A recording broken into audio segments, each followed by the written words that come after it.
All right, here's the deal. If you're tired of barely scraping by each month and want a way to actually keep some of your hard earned cash, this episode is going to be for you. Today, we're talking about the Profit First system, a simple method that helps you pay yourself, grow your business, and keep cash in the bank without any crazy, complicated budgeting.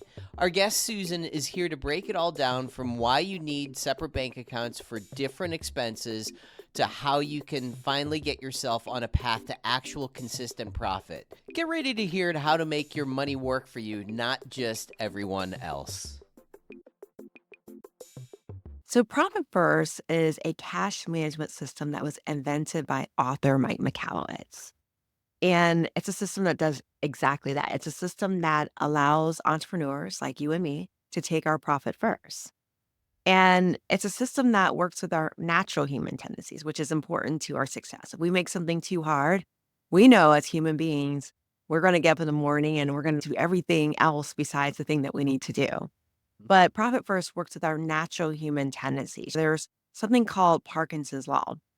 And Parkinson's Law tells us that we as humans, we're efficient. The more you give us of something, the more we're going to use of it, right?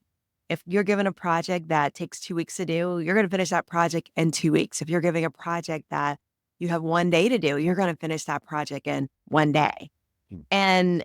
And Parkinson's Law works very similarly in business. In an environment where money is flowing, when cash is plenty, my clients are asking me questions like, hey, Suzanne, can I expand into that new office space? And I feel like this is going to be the year. This is going to be the year that I finally outgrow my office space. Or what about that corporate car? I feel like I need a tax write-off. And I saw something on TikTok that I can get a $25,000 tax deduction if I buy this huge truck, right, for 6,000 pounds. On the other hand, when money's not flowing, right, when cash is tight, the questions are different. The questions are, what expenses can I cut right now to make it through this time? Or how do I gracefully let go of some of my employees? Because right now we're struggling to make payroll and the sales just aren't there. And the reason why the questions are different is because the cash availability is different. And what's happening is these entrepreneurs have been influenced by Parkinson's Law. And so what happens in Profit First is we leverage that illusion of scarcity, right? That illusion of scarcity that forces us as human beings to use less. And we do this through the use of bank accounts. And it's very similar to a system that many of you have probably heard about. It's very similar to Dave Ramsey's envelope budgeting system. And Dave Ramsey's envelope budgeting system, as soon as you get your paycheck, money is allocated into different envelopes according to their purpose, right? You might have an envelope for groceries. You might have an envelope for your rent or your mortgage. In some cases, you might have an envelope for dining out, but you have an envelope for every single purpose of your life. And Profit First works very similar to that. However, instead of having envelopes, because we don't want anybody keeping like $10,000 in an envelope, that would be dangerous, right? We don't want anybody having a security risk. What's going to happen in Profit First is we are going to have a bank account for every purpose of your life or every purpose of your business. And what's going to happen in Profit First is money's accumulated into one bank account throughout the month. We call this the income account. So all your deposits are going into this income bank account. And then twice a month, you're allocating to different bank accounts according to your pre-designated purposes. So you're allocating to the first bank account is called the profit account. And literally this bank account is your profit. When you transfer money from your income account into that profit account, you have created intentional profitability. And it's physics. You move money, you don't touch it, you have profit. And you're already beating the Bureau of Labor Statistics because while the Bureau of Labor Statistics is telling you that 18% of small businesses are going to fail that first year, you're profitable on day one. It's sheer physics. The next bank account that you're going to fund is going to be your owner's pay account, right? Because so many times we ask entrepreneurs, who's your most valued player? Who's that MVP that if they walked off your team today and went to join the competitor, you'd be like, oh my gosh, we might as well just close doors today. And they're going to tell you it's Matt, it's Susie, it's John, but none of them will ever say it's themselves. But the reality is, if you didn't start that business, if you didn't take that risk, that business wouldn't exist today. And so as a founder, you have to give yourself credit. And just like you would never allow Matt or Suzanne or John to go without a paycheck, you shouldn't either, right? And so in Profit First, we require you to pay yourself first. And so one of the bank accounts you're going to allocate to is going to be your owner's pay account. And I love this account because as revenue goes up, your owner's pay is going to go up because you're going to be allocating to a percentage of your revenue into this owner's pay account. The next bank account that you're going to fund is going to be your tax account. As a CPA, I've seen so many entrepreneurs wonder how are they going to pay last year's taxes with this year's money, right? They're literally on a state of panic. April 15th, they're on the phone with their CPA. They're asking their CPA, can you get me an IRS installment plan? What can you do to make this tax burden go away? And the great thing about Profit First is taxes are never going to be your problem again, because literally you're going to be funding this tax bank account twice a month, right? And the good news is you're probably not going to use all of it. Most of the money is probably not going to go to the IRS, but you've got it there just in case. Mhm. And it's not going to go to the IRS because you're going to be meeting with your tax accountant throughout the year, hopefully at least quarterly, to discuss profit, estimated taxes, and tax strategy. But you have it there just in case you need it.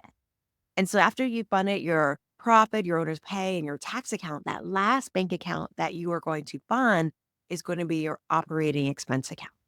And this is the account that you're going to pay all your bills from. And instead of all your money being available in one bank account like it is today, where all your money goes into, I'll call the income account and then gets dispersed out of the income account, you're only going to spend out of this operating expense account. And so you created this illusion of scarcity now. And this is the account that you're going to make decisions in, such as, can I afford to upgrade into that new office space? Can I afford to bring on that new support staff and increase my payroll costs? Can I afford to buy that new computer, right? And so now you've created that illusion of scarcity, which is going to force you to use less, but while at the same time forcing profitability, forcing owner's pay, forcing you to be able to cover your tax burden. And so you really leverage Parkinson's law now to create the outcomes that you want. Yeah, that makes so much sense. So this is this 4 or 5 accounts altogether that you would set up? So in total, it's 5 bank accounts 5 that you're bank accounts. setting up. You've got your income account for all your deposits, Income account. Okay. That's the one I'm missing. profit, owner's pay, tax, and an operating expense. Got it. Got it. And then this is one of the questions that I think a lot of people run into. The percentages that you put into each one of these accounts, is this a obviously, if you want to make more, you can increase the percentage that you're putting into your own account. But from a regular business standpoint, as your revenue goes up, as your business increases, are you changing any of these percentages, or are these percentages pretty well stagnant once you establish this amount is going in every 2 weeks?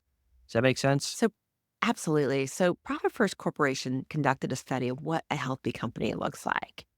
And there are recommended percentages based upon the revenue category of a company. So when a company is really small, you've got 70% of the revenue going literally to owner's benefit. So you've got, I think it's 5% profit, 50% owner's pay, and 15% taxes. So 70% of your revenue is going towards owner's benefit, and just 30% is going towards operating expenses. Now, as this company grows and it's a $10 million company, right? This owner is starting to rely on the power of his team, right? And at that, when he's small, when he's under $250,000, where 70% of the benefit is going to him, it's because it's a one-man show. He's doing all the work. He's answering the phones. He's fulfilling the orders. He's probably cleaning the bathrooms all at the same time. And once he's at 10 million, he still gets a salary, but it's a very small percentage of the pie comparison to the operating expenses that are needed to support a $10 million team. And so those percentages are going to change over time. I do have a reference if some of the audience would like to see where the recommended allocations are. If they go to profitmap.co, they can download that spreadsheet to see what an ideal company would look like and see where they fall on the spectrum. But I always say Profit First is meant to be a journey. Mhm. And although this is the goal to get to those percentages on the profitmap.co, it really is about starting small, right? Making those 1% decisions. I'm going to start from 1% profit. I'm literally going to set aside 1% of my revenue into a profit bank account. And then I'm just going to build it from there. Yeah. Yeah. I want to get back to, I think the when you're starting all of this out, even if you're an experienced entrepreneur or someone who's just starting out, one of the challenges that I often see a lot of entrepreneurs fall into is there's no way that I can pay myself that much, right? Like I've got my employees and operating costs. I've got to buy more supplies and materials and all of that type of stuff. There just isn't enough money laying or left over to be able to put into all of these other various different accounts. They put this off and they say, I'll do it later, I'll do it later, I'll do it later. And profits again are always coming, right? So talk a little bit about the mentality that someone has to go through to be able to understand they might not be charging enough, right? They might think that they are at market rate rent or market rent, not even rent, sorry, the whole real estate thing, but market pricing, but yet they can't, the business isn't necessarily sustainable. They might be able to make it work by kicking the can down the road and kind of paying or pulling from here to be able to pay for today, but it's going to hurt tomorrow. So is there a way to be able to combat all of those types of challenges that entrepreneurs go through right in the profit first mentality or framework as well? Absolutely. Just like I mentioned earlier, the important thing in profit first is just to get started.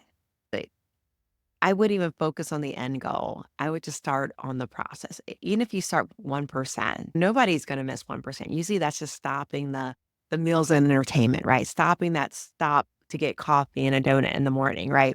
Can easily be that 1% accumulated over time. And it's important to start because if you never start, it's just like Matt, you deal with investments, you deal with real estate. And the reality is if you don't get started and just start putting away money to buy that real estate, it will never happen. Mhm. And so that's the same way it is with profitability. If you don't start creating intentional profits, even if it's just 1%, it will never happen. Sometimes you just have to get started. Yeah, no, I couldn't agree more. And again, I feel like this is one of those things that everyone knows that they should be doing, but they again just keep putting it off. So hopefully this episode will get them moving down that path. From a percent, actually, we already covered that. We went through the percentages in the spreadsheet that you'd sent. What does this? Let's go to actually deploying this and putting this into our business. What does this look like? Are you setting up these 5 different bank accounts at the bank, or are there other banking type systems that are already very familiar with this type of money management that is more plug and play? How does that work from a banking perspective or a tools perspective? Absolutely. So Profit First does have some partnerships with some banks. I think the most well known at this point is the Relay Bank. Mhm. And Relay will actually give you up to 10 bank accounts for free. And Matt, I can give you the link for your folks to be able to download that to get the free bank accounts. But you can get up to 10 free bank accounts. And you can actually program Relay Bank to actually do the transfers for you automatically. So as soon as money comes in, you can schedule it so that on the 10th and 25th, it does those allocations into the different bank accounts. And so I like it because it's just like that auto savings. If you set your paycheck up so that it automatically gets reinvested into an investment account, brokerage account, or even a savings account, you're going to be more likely to be more successful. And so Relay Bank, you can actually program that through their software to do the allocations into the different bank accounts for you. And there are no fees that are associated with that. And again, the more easy you make it for yourself, the more successful you will be. Yeah, I love the set it and forget it because I feel like that's with a normal bank, you would always have to have the mental fortitude to always make that transfer. And then you get back into that whole thing. I've got this thing coming up and I don't know if I should pull that much. I'll do a 0.5% this time. And then again, the system falls apart at that point. But if it's done for you automatically, that's extremely helpful. What are are there any downside risks or things that people should be watching out for with this type of a framework being deployed into their company? There are some nuances that come into play depending on the type of business. For example, if you have a construction business or you have a retail business where you're purchasing inventory for resale, there is other bank accounts that you may need to set up. We call them mats and subs accounts where we take into account direct cost. It probably goes about a little bit outside of our scope because it can get a little bit more to it. But again, it's just a method of being able to manage that inventory is what it does. It looks at something called real revenue versus total revenue. And again, that mats and subs account, those are your direct costs. What is your direct cost of construction or your direct costs associated with your retail store? It's subtracting that out of your total revenue to get your real revenue. And then your allocations are done based upon real revenue. So at that point, I would say either get Mike's book or my book in order to understand that a little bit better. But that's the only time it gets more nuanced. But profit first, it's physics, right? If you make those transfers, it works. You will create intentional profitability. Yeah. And I guess maybe at that point then too, you start to reveal that maybe you do need to increase your prices when you start getting into some of those more granular type calculations and whatnot. Would you agree with that? Or is that Exactly. yeah. Yeah, yeah. It's difficult to cut yourself to prosperity. And so at some point, I think every business, it's a combination of pricing realistically for what the cost that it requires for you to bring your goods and services to market, as well as being a good steward of your finances. Hmm. And again, I feel like I'm curious what your perspective is on this. I feel like this is one of those challenging things that you might have all of your costs established, whatever that might be, and then you realize that I'm not making enough money. And then you go through this process, like I was saying earlier, where that's outside of the market, right? And this is the ceiling that people put on themselves. I feel like I can't charge that much. People aren't going to buy. Do you have any insights into how you can get yourself past that type of mindset and charge what you have all of these granular numbers where you should be at, but you have this personal blocker saying, I can't get there. People are not going to buy from me if I do that. Anything come to mind there to be able to get past those types of blockers? Absolutely. I took my daughter shopping yesterday. We went to Target. She's making a mom because we're down here in Texas and it's homecoming week, so HOCO week. And so moms are a big thing in Texas. Every girl has to have a mom. It's like this strange ornament that kind of looks like a flower that you wear over your homecoming dress. And it pretty much, you look like you're buried in a flower with this thing. Okay. And it's ribbon, it's made out of ribbon. And the main thing that you need besides cardboard and ribbon is a stapler. And so I took her to Target to get a heavy duty singular stapler because of all the ribbon she's going to have to staple to cardboard to make this mom in a week. And on our way out, as we were leaving the checkout counter, I bought what they call an Ollie Pop. You guys may have heard of the Ollie Pop. It's like this organic soda that's supposed to be healthy for you. It's a probiotic soda. You can get it in root beer flavor. You can get it in strawberry cream soda. And it's practically sugar-free. It's 35 calories for this can of soda. And I went to grab it, and I'm like, "This soda is $2.49." And it's not even a bottle, man, it's a can. It's a Hmm. can of soda for $2.49 at Target.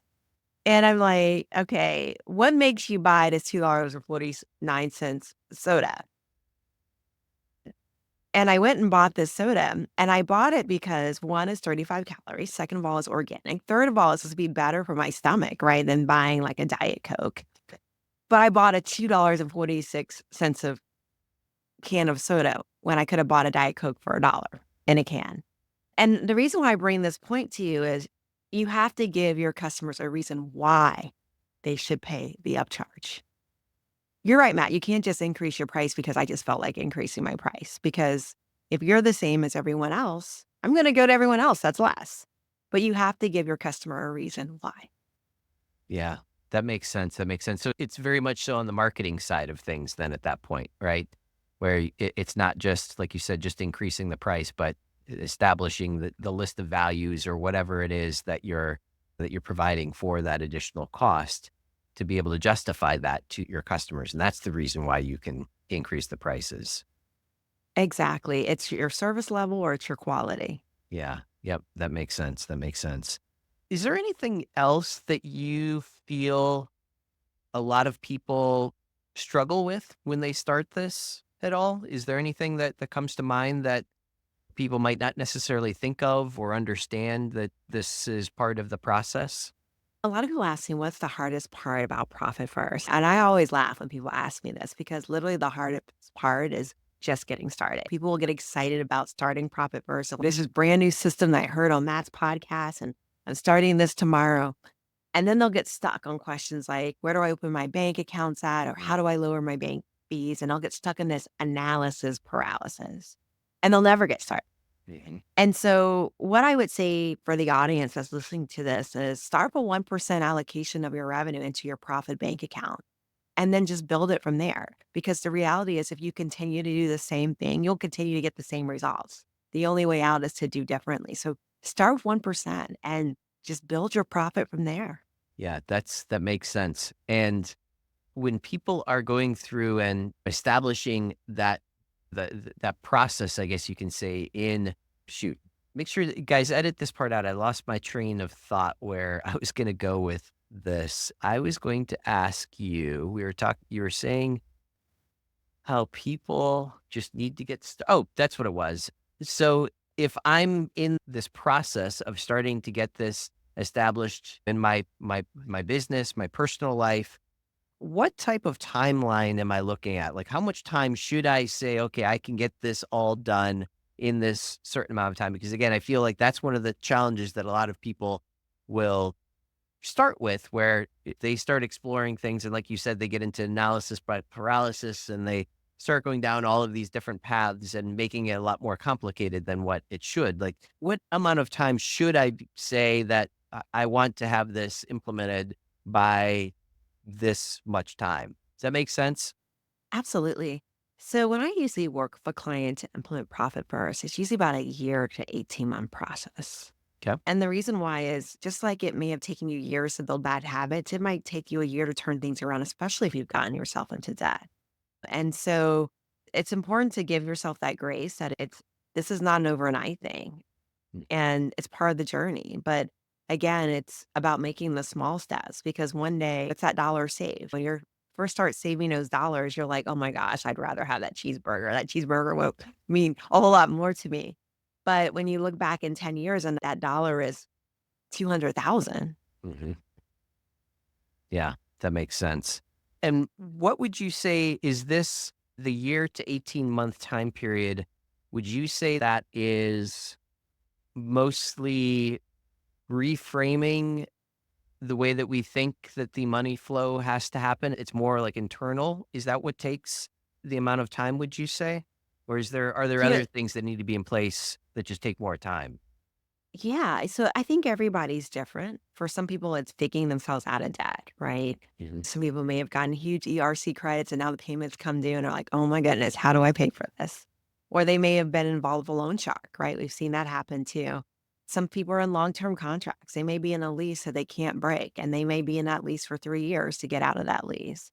And it may take time to find a subcontractor. So, there's a variety of things that may come into play that will make it a longer process. Mhm. So basically, I feel like you're saying that, again, just being direct here, that maybe you made some wrong choices or some decisions that you're now realizing are not the correct ones. So there's going to be time to unwind those or find the right path to move forward. You're going to start identifying some of these things as you go. Maybe you don't even see these things currently, and they'll start revealing themselves as you get more familiar with your cash flows in this granular type way.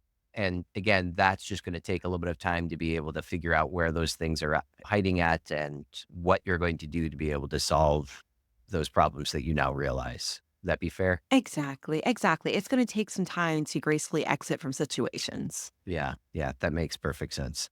Yeah. This is really interesting. And Profit First works with all different types of businesses. I know you focus on specific types of businesses. Why don't you talk a little bit about the types that you focus in on? And again, I'm just curious if this can be used any type of business, any size business, or are there certain boxes that this framework falls into? Absolutely. So I'm a CPA by background and I'm a fractional CFO. So most of my clients are in that 7 to 9 figure range. And they're at that point now that they're scaling their team. They're bringing on that COO, they're bringing on that fractional CFO at this particular point. And so having, in addition to profit first, having certain financial controls in place, if they're in construction, getting into job costing, that type of thing becomes extremely important. But profit first works for any business. It works for startup businesses. I can't imagine a better gift to give yourself than be profitable on day one and be able to set aside that money and build yourself up for success. So profit first works for any size business. Yeah, interesting. And they're 7 to 9 figure businesses. You're deploying this into those businesses, or would you say that they already I feel like given what we talked about earlier, where there's things that might need to be unwound, is it more difficult to be able to deploy something like this into a larger business? Or is it the same amount of work relative to the size of business, if that makes sense? Obviously, if it's a brand new business, this is going to be really easy because there's not any of that unwinding or that reflection work that you're going to have to do. But I'm just curious if there's anything that comes to mind from a deployment from a different size type company. I think they had different issues as probably what I would say. I would say that one's more complicated or not than another. Usually when you're dealing with a company that's under a million, a six-figure, multi-six-figure business, the owner's making all the financial decisions. When you get into a nine-figure business, you might have somebody else that's writing the checks, maybe an AP clerk or someone to that effect that's writing payments, or you might have multiple corporate cards out there. And so getting everybody on the same page, creating budgets becomes really important. I would just say the level of financial controls changes when you get into a larger company. Yeah, that makes sense. Yeah. Yeah, this is all fantastic. Talk a little bit about the types. Do you want to talk about some of the businesses that you specifically work with, like the any type of specific verticals or industry focus or anything like that at all? So my clients are in a variety of different industries. They range from construction to manufacturing to healthcare. They're in a variety of different industries. It's more of, I would say, psychographic at this particular point. Very cool. Very cool. Excellent. So yeah, so that's great that you're not focused on any one specific type of industry. So that's helpful. Yeah, no, that's very cool. I feel like at this stage, this all makes complete sense to me. And as you're going through and explaining this, I've heard about Profit First a number of times. I actually even have my 5 accounts set up for one of our businesses, and I don't do this. So I'm going to go and start doing this in this one business and perhaps rolling that over into the real estate businesses and all of that. Actually, are you familiar with any other real estate businesses that are running their company with Profit First at all? Absolutely, Yeah. absolutely. And that's where that mats and subs becomes really important. That cost of construction becomes really important with that if you're in that, because real estate encompasses a lot of different things. If you're Yeah. actually doing the build Sure. outs, that type Yep. of thing, that mats and subs becomes important. If you're an investor, you're investing, that's a completely different Yep. No, that makes perfect sense. methodology too. Yeah, that makes perfect sense. Yeah, I love it. I love it. So we talked a little bit about the life crafting segment before we start recording here. And again, just for the listeners, this is an exercise that I do every Sunday to establish the goals for the week and the action steps. I realized that I have access to some amazing minds here on the show, and I was very curious to see what types of things that they focus their time on and the things that they're doing that they're seeing results in their own lives. I started asking people if what the highest ROI activity was that they had in their own life. And that this is our life crafting segment. Susan, if I asked you what is the highest ROI activity that you have in your own life, what would you say that is? So, Matt, this is a really good question. And I love that you're doing this. Many years ago, before I started my own firm, I was a manager, an accounting manager. And one of the things that when you're in a corporate world that they do at managers is they often send you to training. And one of the trainings that we had to take was done by our corporate HR department. And they split us up into groups and they gave us a project. And it wasn't like your traditional project. It was like literally build a tower out of like toilet paper rolls. It was like insane. And they gave you all the tools you could use. And you had a time that you had to complete this activity. And whichever team built this tower the fastest were obviously the winner of this contest. And I remember the timer started, we all started. And the team that won the contest wasn't the team that executed the fastest and started building. It was the team that actually took time out to talk about what are we doing, first of all, and what do we want this to look like? And what are the problems that we're going to run into as we're doing this? And And what happened was the ones that built the fastest, meaning the ones that jumped in quickly and started building, theirs fell apart, right? It fell apart midway through. Ooh, that wasn't a good idea. But the ones that made it were the ones that said, okay, this is how we build a structurally sound tower from these toilet paper rolls. And these are the problems we're going to run into. And so one of the biggest activities that gives me the most ROI is just taking the time to think about what is the best way that I want to do this before I start a project. What are the things that I'm going to run into? And actually sit down and do planning and thought process versus just jumping in and doing. And the reason why is I think that a lot of times as entrepreneurs, we're quick starts. We see what we want and we want to go after it super quick. But there's nothing like sitting down and planning it out before executing. That's going to give you that best result. Yeah. And do you have any kind of a framework or anything like that that you run these ideas through to make sure that I'm going to need these types of people on my team, or I'm going to need these tools, or I got to learn about this? I'm just curious, what types of steps do you take when you're planning all of these out? Is there like a checklist of things that you're going through to be able to make sure that you are capturing each one of them, or anything come to mind with that?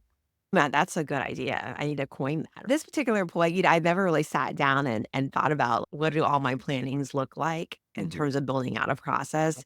I think a lot of it's intrinsic and just sitting down and writing it out and process mapping from there. But you're right, that is probably $1 million idea there to Yeah. create that.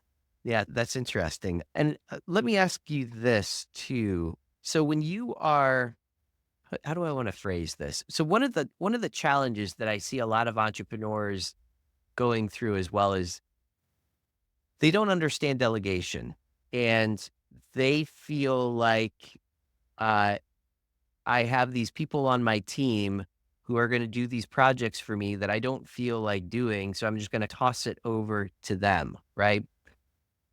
So one of the problems that happens is they never get a full understanding of how the thing works, right? Like they don't know all the nuances, all of the challenges. Like the way that I always approach this is I want to go in there and do it first so that I can understand, okay, these are the challenges. Or if I'm not I don't necessarily have that background, I would ask this person, like, where are the challenges at? Where are the problems that you're running into? And then we can help solve those types of things. So my question is, when you're sitting down with this framework, always understanding I don't want to say the bigger picture, but you always have a background in maybe pieces, parts of this. You might not have the total background or the total knowledge, but you have a good understanding of how everything fits together. And then maybe you have to pull in couple of different people to be able to start these different projects. Or is this something that you would move forward with where you have absolutely no idea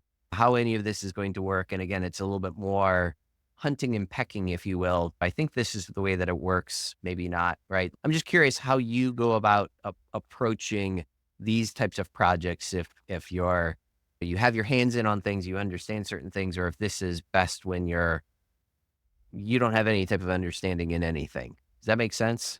Yeah. And there are going to be projects that you don't have any understanding of anything. And that's just the reality of it.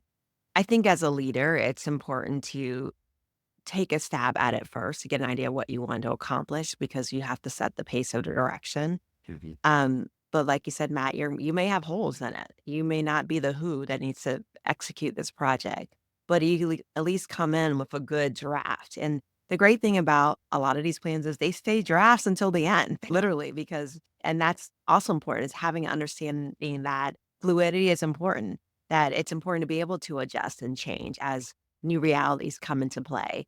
And so, I think it's important to identify what you want to accomplish before you bring the group into it.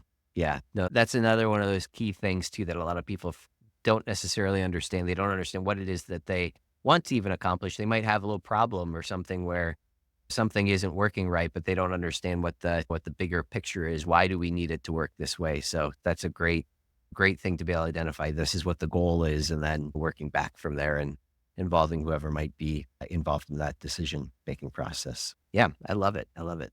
Susan, if people wanted to learn more about you or your services or anything like that, what would be the best way to reach out and get in touch? So I would say the best way is, first of all, start with figuring out where your percentages are. where are you on the spectrum of healthy companies? I would say go to profitmap.co and download your table, and that'll get you started on your profit first journey. Mhm. I love it. I love it. And are you involved in any type of social media or anything like that that you want to have people come and interact with you at? I'm very active on LinkedIn, so definitely check me out on LinkedIn. Beautiful. Excellent.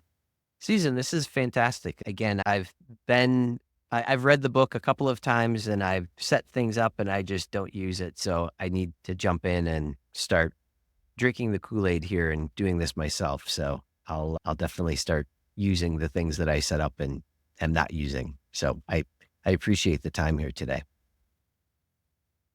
Thank you, Matt, for having me. It's been a fun time. Excellent. Now you know the basics of Profit First. If you're ready to actually see your cash pile up instead of disappear, start with Susan's Profit Map and get things rolling. Thanks for listening, and remember, no more waiting for that one day. Let's get the money working for you starting right now.